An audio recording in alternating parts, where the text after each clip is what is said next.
sasabihin ko eh. Kasi the last time na kinilig ako sa'yo, it wasn't in our scene or anything.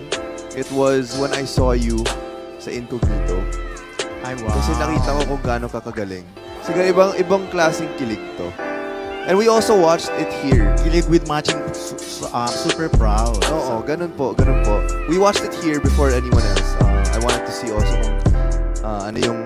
Kasi wala siya sinabi sa akin. Sabi niya basta panoorin mo lang. And I remember, di ba, yung itsura mo dun, nung nagtitake kayo, tapos sabi mo, gaganyan ka ni Eruption, sabi ko, okay, tignan nga natin kung ano yung magiging kalabasan nun. So, pinanood namin dito. Sobrang galing mo. And siguro dun, when I see that she does something very different and when people see that of her, kinikilig din ako kasi nakita kung gaano siya kung gaano kalaki yung binigay niya for that. I can sense that sincerity ha. Kasi Correct. usually nga kapag magkasama na kayo lagi, tama. Monitor. Hindi, it's so nice kasi yun nga, I think this is something we both agreed upon. We allow to each other, we allow each other to grow, Yes. both together and at the same time separately. And it's so nice that he's very supportive. So, thank you for that. Ba kayo na kapag mahal na natin ang isang tao, mas nagiging bulag na tayo sa red flags nila?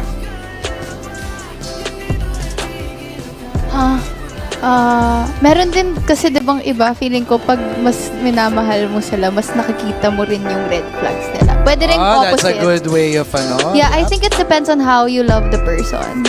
I think if you have that love for yourself as well, you'll be able to spot the red flags that you don't want. But then if your life just revolves around them, feeling ko doon natin masasabi na nabubulag tayo ng pag-ibig. So depende siya kung paano yung mahalin yung tao. Sa kapag mahal mo na, nasasabi mo na. Diba? Yung red flag niya. Yes. Diba? Ikaw, Don. Depende kasi yan. Kung talagang in love ka para lang ma-in love, para lang wag mo nang isipin yung sarili mo, gusto mo lang ma-in love, madali lang mabulag talaga kasi syempre lahat ng red flags niya hindi mo naisipin eh.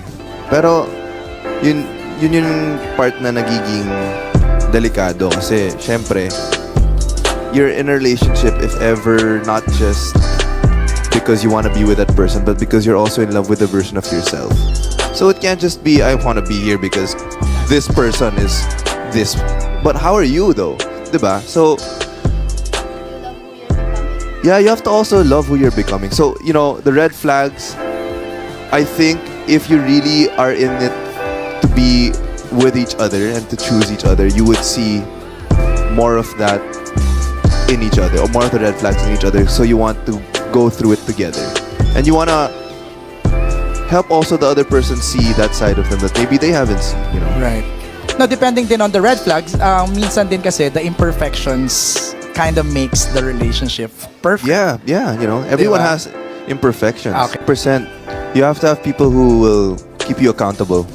And you have to tell them up front na, uy, kung hindi na ako, sabihin mo ako ah. Mahirap yun ah, pero when you reach that point kasi, alam mo na it's coming from the heart and it's not something they'll do to judge you. So that will be my family, of course. Even you. You're someone who tells me stuff na siguro hindi masasabi ng iba, di ba? Talaga? Sinasabihan mo siya? I would say so. Same naman kami. Like, we really do communicate. Yeah. And I think you just have to be open to listening to people and especially those who never left your side, kilala nila kung sino ka.